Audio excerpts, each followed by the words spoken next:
If you ache for truth, goodness, and beauty, if you're hungry for a Christianity with substance and strength, if you long for a faith that's big and bold and biblical and all about Jesus Christ, if you're inspired by the idea of one church that has spanned 20 centuries, 24 time zones, and 2 hemispheres, enfolding every race, nation, and language,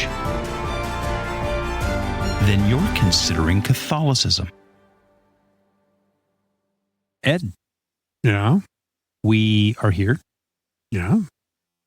I mean, that goes without saying, right? Anywhere we are there. This is going to be really existential, isn't it? This whole thing. Right. I mean, it isn't like you could say, we're not here. Right. Because that would be like, how could that be? But so anywhere we are, well, there we are. We podcast. Everywhere we are. Yeah. But where we are at the moment, occupying this little sliver of space-time, is we're at the secret compound. And speaking of slivers, this picnic table is, I know, needs a little help here. I know. I did not restain it or seal it this year, and now I'm realizing that. Well, thank you for validating my own approach to my outdoor furniture. No, I need to stop podcasting long enough to restain and reseal the table. Right. So our listeners cannot see this, but we sit at a table out here at the secret compound with our recording equipment. And it's one of those 6-sided picnic table thingies. Yes, it is hexagonal. Yeah. Like beehives. Right? Aren't there little honeycombs that they breathe their whatever drones in or something? You know, they're hexagonal. And this is a hexagonal table. There must be some correlation, some deeper thing we can pull out of this. I don't know. I remember when I thought it would be cool to have a table out here. And so I went table shopping and I saw this hexagonal one and I thought, this is cool because as opposed to the standard rectangle table where you and I would have to sit closer to each other. Right. And that made me uncomfortable. So the hexagonal table, we get a little bit of... Well, and then if we bring guests, we could get 4 more people at this table and we could all... Yeah. And then we'd be uncomfortably close to all the people next to us, but we could. No one's ever agreed to come out here, but still we could, theoretically. Nobody else knows how to get here. If we showed them, then it would no longer be, the secret compound would no longer be secret. We could show them, but then we'd have to... Right, yeah.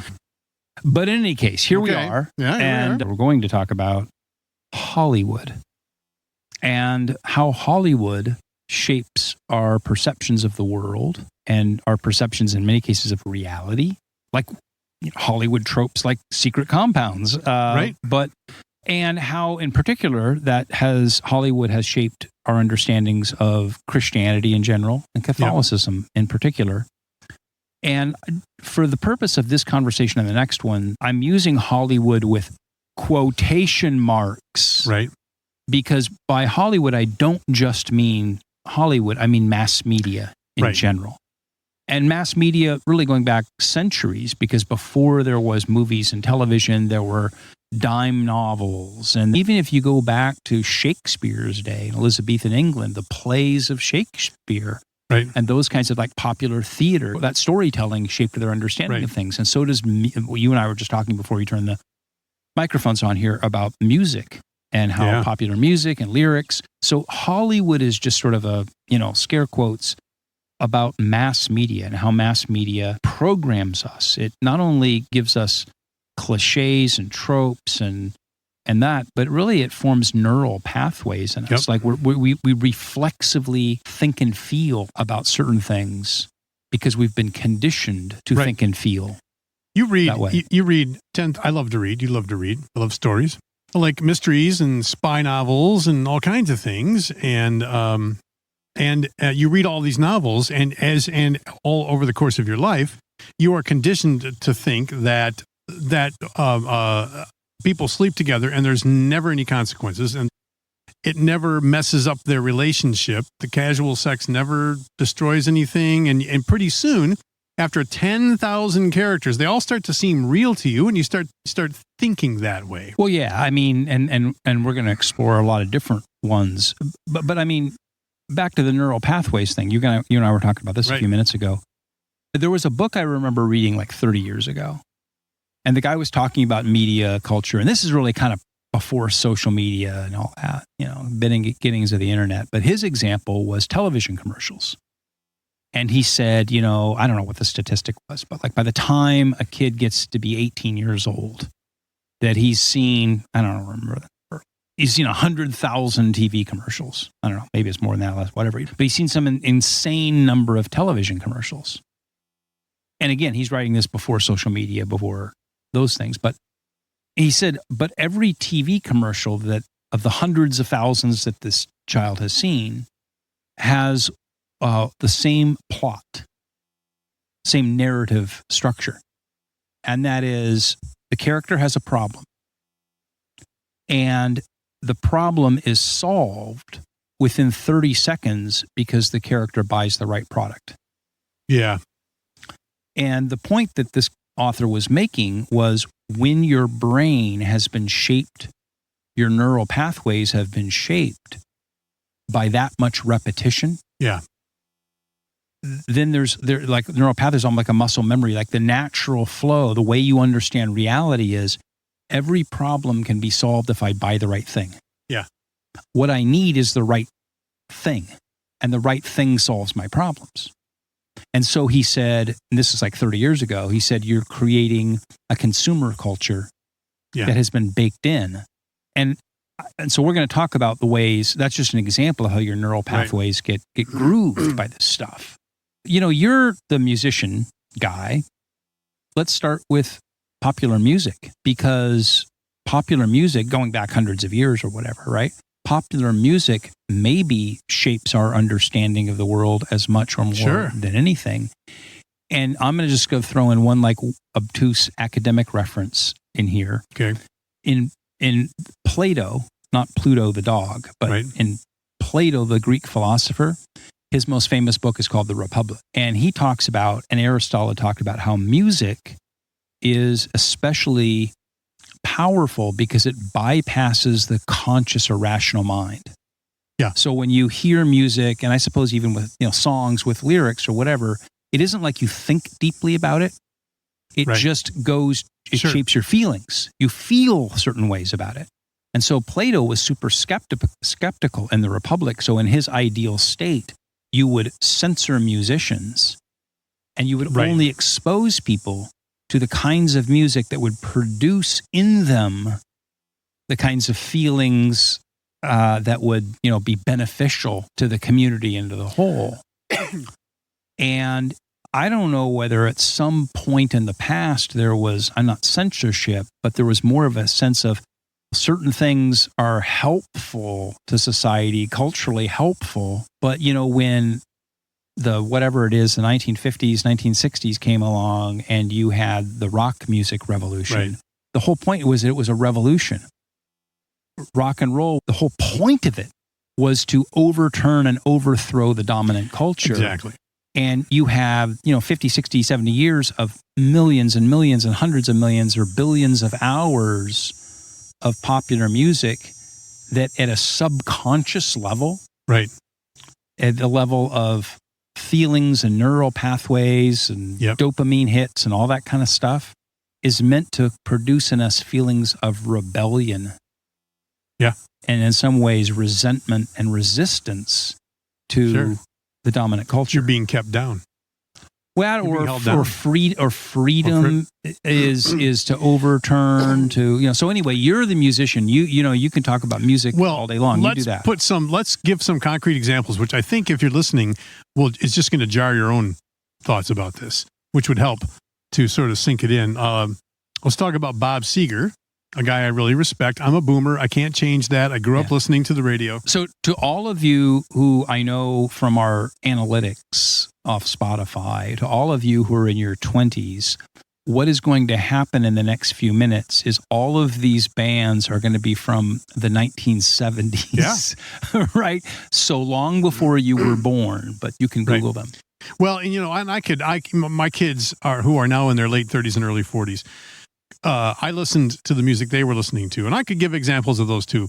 But here's Bob Seger. My favorite song by Bob Seger is "Ramblin' Gamblin' Man." I love that song. But it's, I was born lonely down by the riverside, learned to spin a fortune wheel and throw dice. I was just 13 when I had to leave home. And he goes on and talked about this, And so one of the lines is, so if you need some loving and you need it right away, take a little time and maybe I'll stay. And then later on, it's in his career, it was, we've got tonight. Who needs tomorrow? Why don't you stay?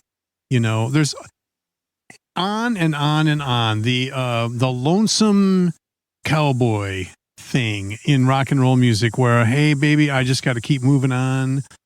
A bunch of them come to mind. I won't, but if you listened to music in the 80s or 90s, it's all there too. It's not. Well, and to today, right? I mean, so some of the common themes are a rebellion against authority. Yep. The freedom of the individual to pursue whatever feels good to you. I mean, we go on and on and on. But the point is this becomes grooved in us, right? And you see, I was thinking about that thing about Plato and Aristotle, where they're like, and even go back to the Beatles on the Ed Sullivan Show, right? That sort of seminal moment in Western history, where they come on and then all the girls are screaming and fainting, right? And you go, I don't know, why are they screaming? But see, it's bypassing the rational mind. Sure. And I mean, we could give 1,000 examples, but I think that happens at two levels. It happens at the level of the lyrics. Yep. Or maybe 3 levels. It happens at the level of the lyrics. It happens at the level of the music itself, which was Plato and Aristotle's point. Right. And maybe you can talk about that, the differences between sort of rock and roll music and previous genres. And then it happens at the level of sort of the brand of what the band or the artist or the genre represents. Right. It represents rebellion or anger or overturning or whatever. So maybe, and then, you were going to give a bunch of boomer rock references, but I mean, you can look at anything from death metal to punk rock to hip hop and everything else. It runs through all of this. Right. Well, let's go all the way back to the 50s. Do you remember the song "Wake Up Little Susie" by the Everly Brothers? Mm-hmm. It's been around for a long time. It's been in movies and whatever. And the plot of the song is that these kids fall asleep watching a late night movie. And now they're going to go home at 1:30 in the morning and their reputation is shot. But the subtext here is that there's nothing wrong with it anyway. Come on, the problem is the grown-ups. Right. I love swing music, Glenn Miller and Artie Shaw, those guys. But even then, those kids were rebelling a little bit that from what their parents were doing. And the music itself was very romantic. Okay. And you can hear it. Okay. So you can hear it in the music of the 60s started to be rebellious. If you listen to heavy metal, they're just angry. They're so angry. You don't have to, I've argued with guys who listen to heavy metal and they say, no, but I think, oh, come on. All you have to do is turn it on. And you don't even have to know the words. They're angry and shouting. And if you listen to R&B, it's all very rebellious, hip hop or whatever. You don't have to know you could be in a different language and already know what it is, how they live their lives. And you talked about this. We talked about this sitting around in the chairs here earlier. I had a lot of bands that I liked to listen to when I was in high school. One of the things I just absolutely loved was I loved Pink Floyd. Yeah. And I loved Pink Floyd, The Wall, and, all this kind of stuff. And that was kind of like really big then. And then I kind of stopped. I got a little older and I stopped listening to it, just because. Yeah. And then it started to become popular again.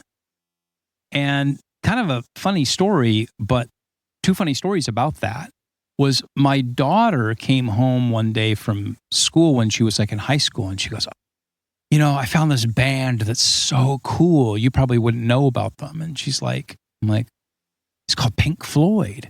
I'm like, okay, First of all, sweetheart, it's the Pink Floyd. Is it really? Yeah, it's the Pink Floyd. And number 2, I do know about them And I saw them in concert when I was your age, right? And then I remember a number of years later, I had taken her on a pilgrimage to Rome, and we were outside the Pantheon, which is this 2,000-year-old famous building. And in the evening, outside the Pantheon, there's all these street performers.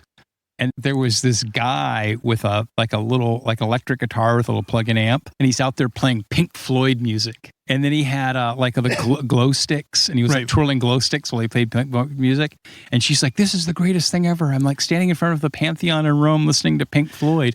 But here's where I'm going with this is I hadn't really listened to it for a long time. And then I don't know where I was or something, but I was like going through playlists and stuff. And I was looking for something. I was going to ride in the car, take a drive in the car. And I'm looking for stuff to listen to. And I found this playlist, like Pink Floyd playlist kind of thing. And I go, I'm going to listen to it again. And I hadn't really listened to it in 30, 40 years. Right. And I had this epiphany that all of this is so negative. Yeah. Right? Like everything is just negative. And I thought, how many hours of my brain when I was 14, 15, 16, 17, 18 years old were influenced by all this negativity. Yeah. And how that programmed the way that my brain works, the way I felt, the way that I felt towards authority figures in my life, the way I felt towards the world. It shaped the unconscious narratives and biases that I had. I have a hard time shaking that stuff because it's just been all burned into me. You know, I've read every Jack Reacher novel, Lee Child's character, Jack Reacher. And except for the ones where now his brother is writing them and they aren't any good. So my wife and I are watching the Jack Reacher series on, I don't know, Prime, Amazon Prime or something. And I thought, yeah, you know what? In every one of these books and every one of these stories, he sleeps with the woman he gets to know. And then, well, hey, that was nice, but we got to go. And it's that way in every single book. In fact, if it's not that way, you begin to wonder what's wrong with those people. And that affects the way you see the world. Taking a segue from that, let's talk about tropes outside music, but in Hollywood, movies, television, TV commercials. Somebody said the other day, or I think a lot of people have made this point, can you think of a character in the last 20, 30 years in a show or movie or whatever where the father is a stable leader of his home who provides for his family and is respected by his wife and his children? And that's not a trope that you have anymore. The father is either presented as a lovable doofus. Right. And in TV commercials, the lovable doofus is always shown up by his kids or his wife who are savvier and smarter than the lovable doofus and point out how he's a lovable doofus, or he's a lout, or he's a this or that. And he's an authoritarian or something. And again, the point is when you see this reinforced, whether it's sexual morality, whether it's the structure of the family, whether it's this or that, when that is just repeated endlessly in everything that you see, it shapes this kind of unconscious perception of how the world works. So your understanding of sexual morality, your understanding of the family, your understanding of civilization, your understanding of the individual and the individual's rights and roles and responsibilities, your understanding of what freedom is, right?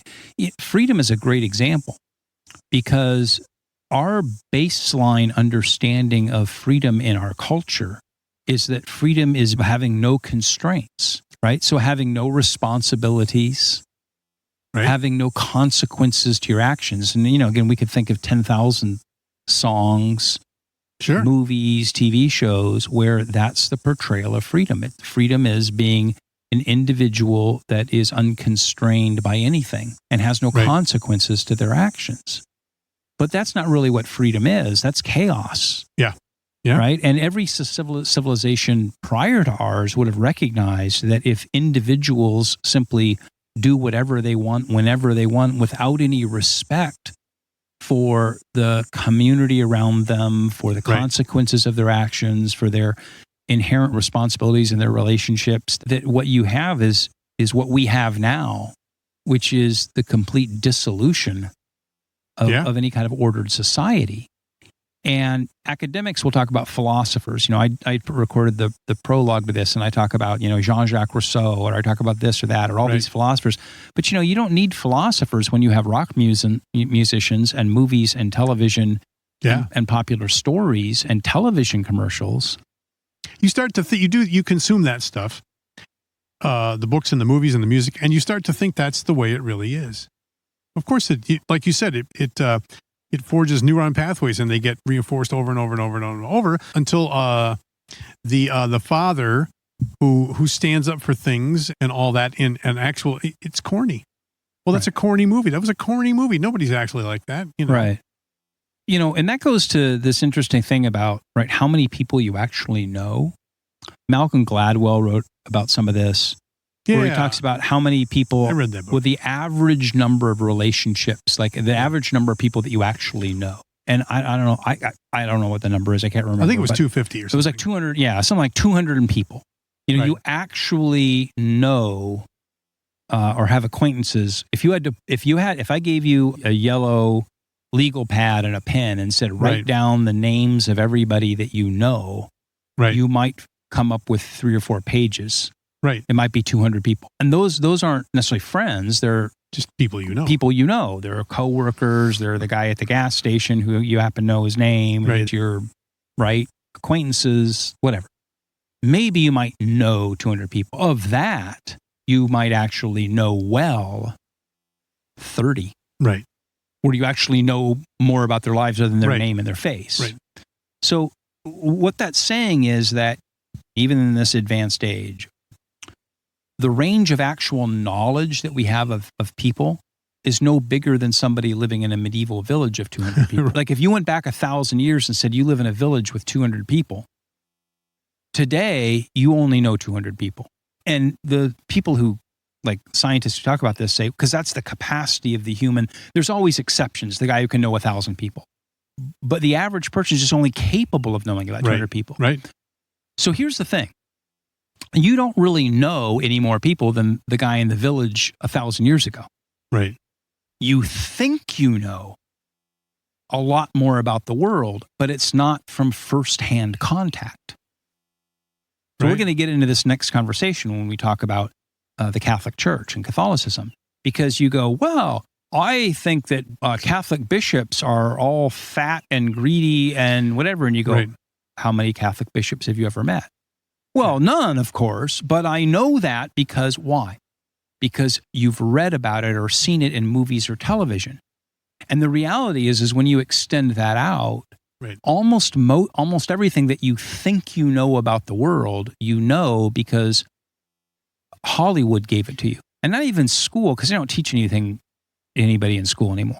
Right. You know almost everything you know because Hollywood, meaning popular music, videos, popular media, has told you about the world beyond the 200 people, right? So you live in this kind of like what's the word I'm looking at, like a virtual village, where you've got this network of 200 people. That's the only firsthand contact you have with the world. Now you might say, oh, this one time I went on a vacation somewhere and I was, I talked to the guy at the bar for 3 minutes, or this one time when we went to Europe, I met this Italian guy, the cab driver or something, or really, your real understanding of the world is shaped by your network of 200 firsthand contact people. And everything that you think you know beyond that, you know because of somebody told you. Because of somebody told you. And who are the people telling you? Popular media. And this comes into what are their unconscious biases that they have imparted to you. So we were talking back at the fire pit over there a little while ago about racism, right? So we've all learned a lot about how much of our racism is unconscious, right? Like, what I think about people of other races is largely been unconsciously programmed into me. Like we've all heard about this, right? Because how many people how many Japanese people do I really know? How many, black people do I know? How many white people do I really know? How many, how many American, Native Americans do I really know, right? Not very many. So most of what I think I know about those people has been programmed into me unconsciously, Right. mostly by popular media. And so I have stereotypes Sure. about people. And where I'm going with this is when we look at what Hollywood, in that broadest sense of the word, the way it's shaped our understanding of the world, the next question upstream from that is, well, who's writing all of that stuff in Hollywood? Yeah. Yeah. So when I look at the rock stars who wrote all the rock music, I go, those people are all seriously messed up individuals. Yeah. Married and divorced, Oh, drug problems, whatever, always dying in plane crashes, whatever, right? But you go, like, okay, most of these people are misanthropes. They hate humanity. They're drugged out, messed up. Like their whole lives are a mess. And yet they write the songs that have unconsciously programmed your brain. Hollywood. I never directly worked in Hollywood, but I worked in publishing and media a little bit, and I got to know people who worked in Hollywood or whatever. And I remember saying to a friend years ago, I go, have you ever met anybody who writes the scripts for Hollywood? Because if you met the people who wrote them, you'd go, they're all weird.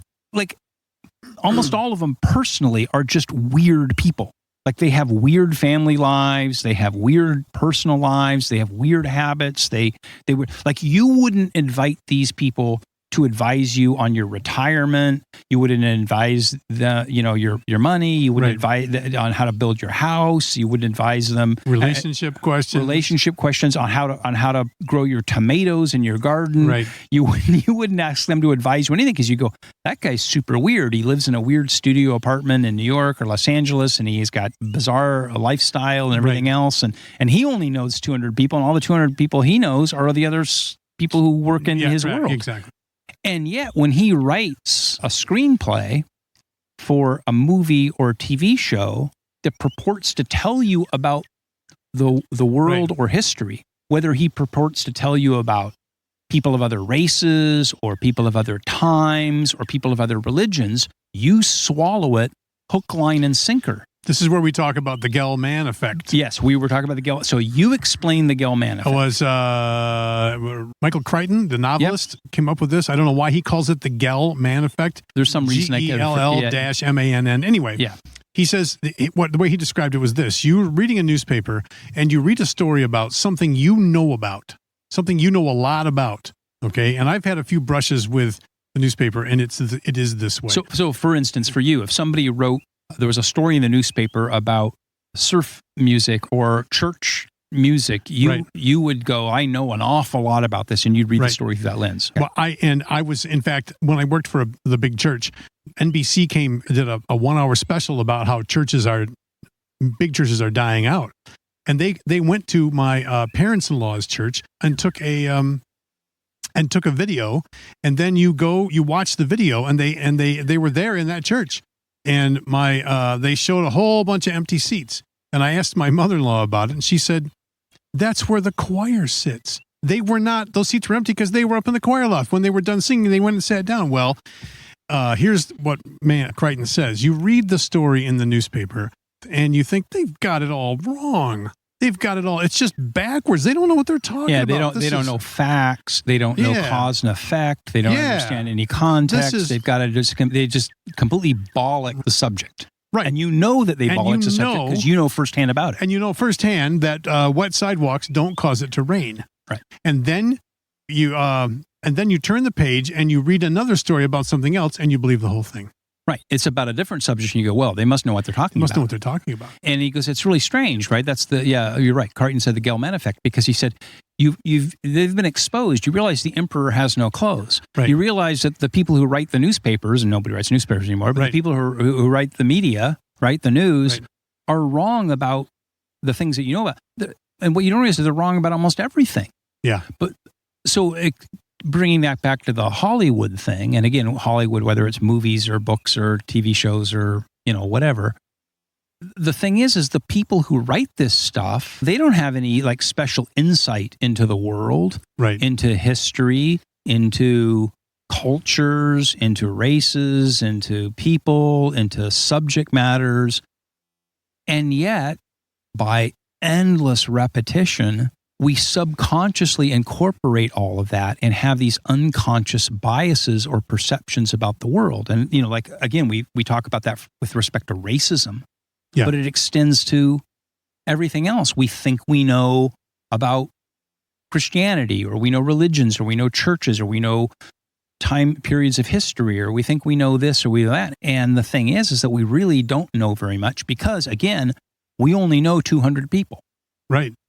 And so much of the inputs that we have are biased, and so much of our perceptions of reality and life are biased, and so much of it has been grooved into our neural pathways that it's all become simply unconscious. We simply react. So when we see something, we go, oh, this is how I'm supposed to feel about this. Right. Because Hollywood told you how you're supposed to feel about it. Right. Yeah. Like, okay, I'm going to go back to my Pink Floyd thing. Here's a reference that the kids won't get, right? I mean, I remember driving around in my car listening to my Maxell UDXL2, cassette of The Wall over and over and over again. And the song, "Hey, Teacher, Leave the Kids Alone." And the whole thing is the teacher is stupid, and he's, screwing the kids over by giving them this useless education, and the teacher should leave the kids alone. And I listened to that hundreds and hundreds and hundreds and hundreds and hundreds and hundreds of times. Yeah. And now, like, I'm an old guy and I go, shut up, you should listen to the teacher, right? Right. Like all these kids that were told, like, never listen to the teachers because they don't know what they're talking about. Like, they should be listening to the teachers, but I've been grooved. I've been programmed to feel a certain way about things. Yeah. So I find myself yelling back at the news, and my wife says she's married to the most cynical man in the world. But I would say back to her, do you ever go outside? Do you ever talk to actual people? I have a good reason to be cynical. Of course, I was the kid who always questioned everything. Well, you talk about questioning things. I remember, you talk about tropes and all that. I remember that, my whole life, I'd seen pictures of people in Africa carrying stuff on their heads. Like every picture I ever saw from when you were a little kid, National Geographic documentaries, whatever. In Africa, people carry all this stuff. They carry, big baskets of fruit, or they carry whatever, big bundles of stuff or whatever on their heads. And I was like, that's surely like a stupid trope. Like, nobody would really do that. And I remember the first time I went to Africa, I landed and I got in a cab and I drove 300 yards outside of the airport. Yep. And all along the boulevard, like, everybody's carrying stuff on their heads. There's all these women, and it's not just like a little basket of fruit. They had like the lady had like a stack of chairs or something like that, folding chairs or whatever. And it's like this 14-foot high stack of chairs on her head. And I'm like got my phone and I'm zapping pictures and I'm trying to text my wife back in America going, look, they really do. But the thing is I had been conditioned. Like, I don't know what reality is until you get on a plane and go somewhere and meet people and you see it for yourself. And I think that's where I kind of want to land this episode, this conversation, because we're going to stop the recorder and start up again and talk about how all the things that we're talking about here affect our perceptions of Catholicism and the Catholic Church. Because almost everything that we think we know about it, especially for Protestants or secular people, almost everything that we think we know about it. And I'm going to say, I'll preview this, even for cradle Catholics who think they know all about the Catholic Church because they grew up at Saint so-and-so's parish. Yeah. And in their life, they've met one or two or three parish priests at the church and they went to Catholic school. But then they think that they can universalize that knowledge and they know about all the complexities of the church and the religious orders and the bishops and the popes and, blah, blah, blah. I know all about the popes. Like, well, how many popes have you met? So almost all of that has been built into you. Yeah. And you don't know as much as you think you do. And then that means you have to be really skeptical about who told you what you think you know. Yeah, that's what the first thing I always ask is when I read something, I think, I want to know who's saying that. I'll go research the person. I'll sit in a church service and somebody will reference a theologian and I'll go look up the theologian because I want to know who's saying those things. I remember one time getting interviewed about something many, many years ago by this reporter they sent, this newspaper reporter.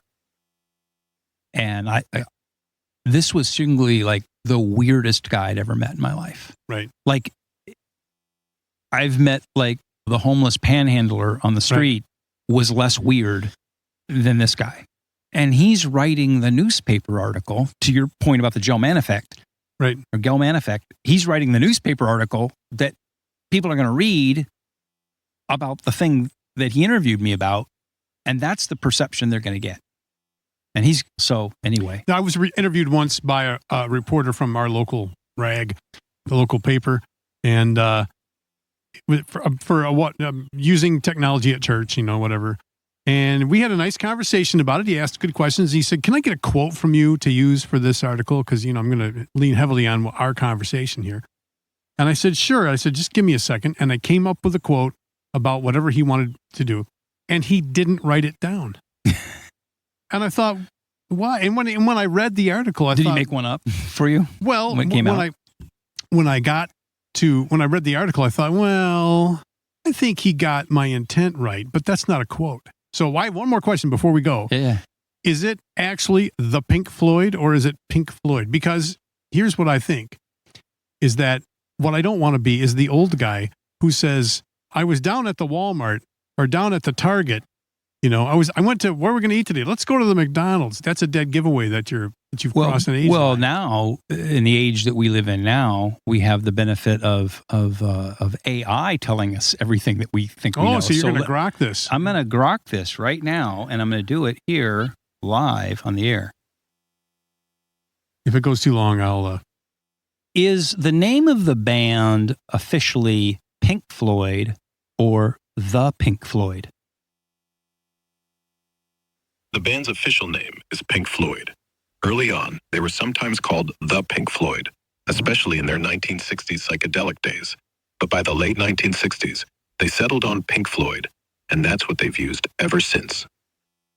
Oh. Well, there it is. So I guess I was trapped in a like for an early psychedelic phase of it. That explains a lot, I think. It does. It certainly sounds cooler to say the Pink Floyd. All right. Hey, we're going to take a short break, and we're going to come back, and we're going to talk everything we've been talking about here, and I talked about in the prologue to this episode, the other one. We're going to now apply all of this, because some of you are going, this is considering Catholicism, and you didn't talk about Catholicism in this episode. It's all a preview to set up. This is the setup. And set up and apply this to how we understand Catholicism. And let me put a plug in for the episode just before this, where you talked about the Black Legend. Black Legend and all that. That was really good. And if you're listening to this, you got to go back and listen to that. If you haven't, it was really good. All right. Well, let's take a short break in the woods, and assuming that we don't get mauled by wild beasts, we'll be back shortly.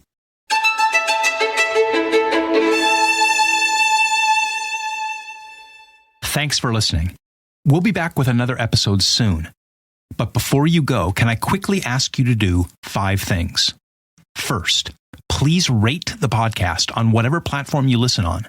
That really moves it up in search rankings. Second, please write a review on either Apple Podcasts or on our website, consideringcatholicism.com. That encourages others who are searching for a Catholic podcast to try this one out. Third, please share it with others. Send them a link or post an episode on your social media. Fourth, please write me at consideringcatholicism.com or leave a comment on our website. I'd love to hear your comments, your questions, and your stories. And finally, this podcast is 100% donor supported. My donors keep me going, they help cover my costs, and they let me dedicate more time to researching, writing, recording, and editing to get the episodes out to you faster. So please consider giving a one-time or recurring donation through the links in the show notes or on the website so that this ministry can continue and grow. And never forget, Christus vincit, Christus regnat, and Christus imperat.